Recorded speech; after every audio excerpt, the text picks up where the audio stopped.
What's going on? This Dom's about another video, man. And today we have some sports news. I'm back with the sports news. I skipped it yesterday, you know what I'm saying? I wanted to give you guys some Call of Duty gameplay. I'm gonna alternate, you know what I'm saying? Urban Meyer. Now, some of you guys may have already seen this. I wanted to post this video when it like first happened, which was like a day ago. So I didn't get to post it. This video actually took place before I posted my tier list video, and I wanted to talk about it then, but I kind of wanted to wait till it got confirmed that it was him. No, I just didn't want to like post it and then like it not be true. But I probably should have posted it because I'm seeing now that all of these videos of people talking about this blowing up. But nevertheless, I'm talking about it now. I'm not going to show the clip. You can look it up online. I could probably leave a link in the description to it or something. But today, he did apologize about it. Actually, just like 6 hours ago, he apologized about it. He made an apology video like during a press conference and things like that. And we were just talking about this man in my last sports commentary video, whatever you want to call it. And we were talking about how bad the Jaguars are doing so far this season and how bad they've been doing ever since Urban Meyer became the head coach. In my personal opinion, you know what I'm saying, if you take a look at this video, you know, I understand why the public feels the way that they do.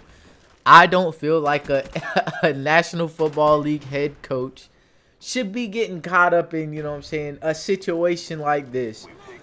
But on the same note, my boy Herb, boy, I see you, boy. You know what I'm saying?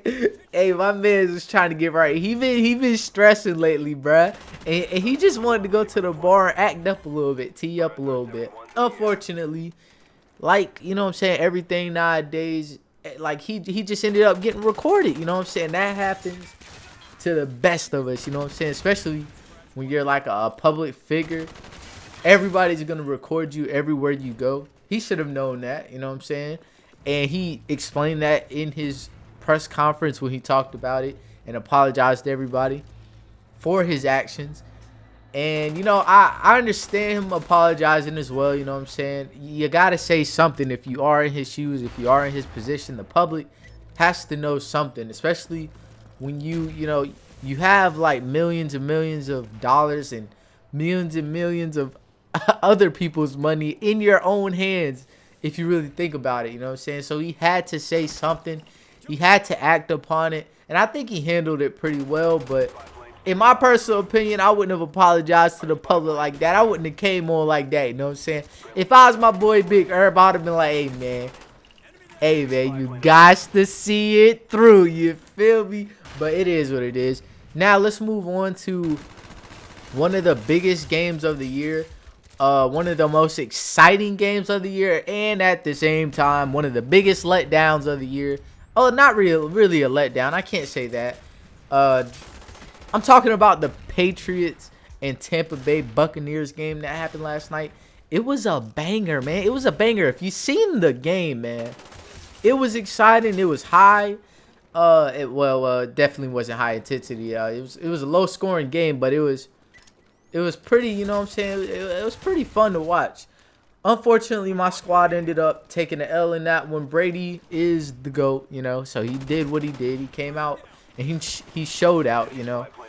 And Mac Jones also did the same. I was very surprised to see my boy Mac Jones really show up and put up the numbers that he did. I mean, he was slinging the ball. He was in the pocket.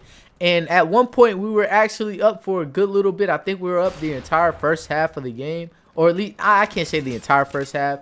Around the second quarter is when we took the lead. If I'm not mistaken, it was like 7-3 for most of the first half. And I was very impressed, as I just said. You know, he really showed out. He was definitely comfortable. Early on, I was definitely scared for him. I could only imagine being in that situation, going against the greatest quarterback of all time on his own turf. Like, that's not my boy Mac Jones's turf. Let's be honest. That is Tom Brady's turf. And Bill Belichick, you know, this matchup was really about Brady versus Bill. Everybody kept saying it all week. Brady versus Bill. Brady versus Belichick. who's gonna win, who's gonna outplay who. And honestly, Belichick came with the playbook, man. He was shutting down Brady a few times with some of the things that the Patriots were doing on defense. On offense, we really couldn't get the running game going, unfortunately. But the passing game was working pretty fluently, you know. And considering the fact that it was raining pretty much the entire game, it's pretty bad weather, I think we performed pretty gosh darn well, if I do say so myself. So honestly, this L is an L that I'll take on the chin and kind of move forward from it.